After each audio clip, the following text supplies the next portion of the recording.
Miss CMR జ్యువెలరీలో Akshaya Tritiya వేడుకలు అన్ని రకాల 916 HUID హాల్ మార్క్ బంగారు ఆభరణాలపై తరుగు ఫ్లాట్ 2-12% మాత్రమే. విచ్చేయండి CMR legacy jewellery. Iran uranium నిల్వల కేంద్రంగానే ఇప్పుడు అగ్రరాజ్యాల మధ్య ఆధిపత్య పోరు మొదలైంది. అమెరికా, చైనా, రష్యా ఇలా పెద్ద దేశాల భవిష్యత్తును కీలకంగా మారిన యురేనియం నిల్వలు ఇరాన్ వద్ద ఉన్నాయి. దీంతో టెహ్రాన్పై ఈ మూడు దేశాలు ఒత్తిడి తెస్తున్నాయి. ఇరాన్తో యురేనియం ఒప్పందంపై ట్రంప్ మరో డెడ్లైన్ పెట్టాడు. ఈ నెల 21తో ఇరాన్ అమెరికా కాల్పుల విరమణ ఒప్పందం గడువు ముగియబోతుంది.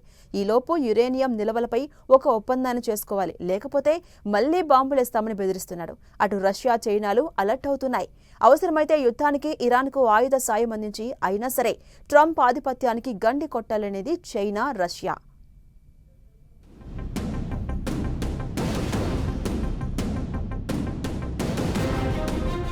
ఇరాన్ యురేనియం కేంద్రంగా అగ్రరాజ్యాల రాజకీయం.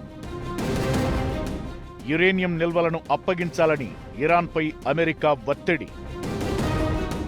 ఇరాన్లో యురేనియం కోసం అమెరికాతో పోటీ పడుతున్న చైనా, రష్యా. అణ్వాయుధాల తయారీలో యురేనియందే కీలక పాత్ర.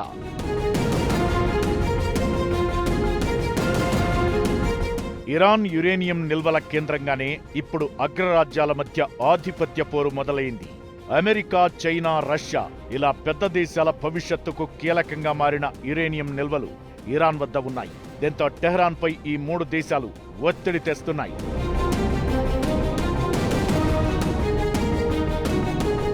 ఇరాన్తో యురేనియం ఒప్పందంపై ట్రంప్ మరో డెడ్లైన్ పెట్టాడు. ఈ నెల 21తో ఇరాన్, అమెరికా కాల్పుల విరమణ ఒప్పందం గడువు ముగియనుంది. ఈలోపు యురేనియం నిల్వలపై ఒక ఒప్పందాన్ని చేసుకోవాలని, లేకపోతే మళ్లీ బాంబులేస్తామని ట్రంప్ వ్యాఖ్యలు చేయడంతో టెహ్రాన్ యుద్ధ సన్నాహాలను తిరిగి పునరుద్ధరించుకుంటున్నట్లు తెలుస్తోంది. పాక్లో మలివిడత శాంతి చర్చల్లోనూ యురేనియం కీలక పాత్ర పోషించనుంది. శుద్ధి చేసిన యురేనియం నిల్వలను తమకు అప్పగించేందుకు ఇరాన్ అంగీకరించిందంటూ ట్రంప్ గతంలో ప్రకటించారు. కానీ దీన్ని టెహ్రాన్ కొట్టిపారేసింది.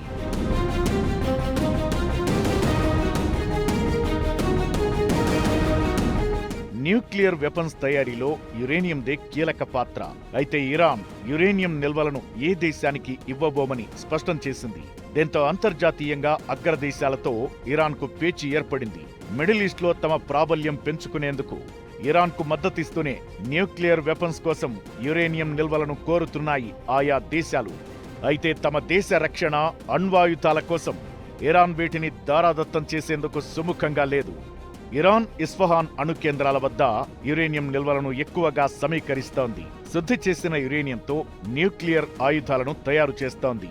యురేనియం 235 ఐసోటోప్లను న్యూక్లియర్ వెపన్స్ లో వినియోగిస్తారు. తక్కువ శుద్ధి గల యురేనియంను న్యూక్లియర్ రియాక్టర్లు, ఇతర సాధారణ అవసరాలకు వాడుకుంటారు. ఇరాన్ వద్ద రకరకాల యురేనియం శుద్ధి నిల్వలు ఉన్నాయి.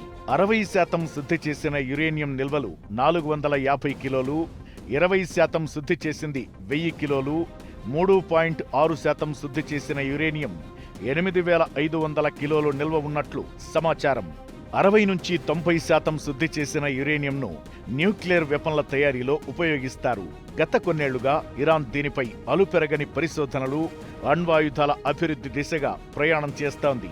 అయితే ఇప్పుడు ఇరాన్ యురేనియం నిల్వలను క్రమంగా తమ దేశానికి తరలిస్తామని ట్రంప్ హెచ్చరించడంతో రష్యా, చైనాలు కూడా అలర్ట్ అవుతున్నాయి. అవసరమైతే యుద్ధంలో ఇరాన్కు ఆయుధ సాయం అందించైనా సరే ట్రంప్ ఆధిపత్యానికి గండి కొట్టాలనేది చైనా, రష్యాల ప్లాన్గా ఉంది.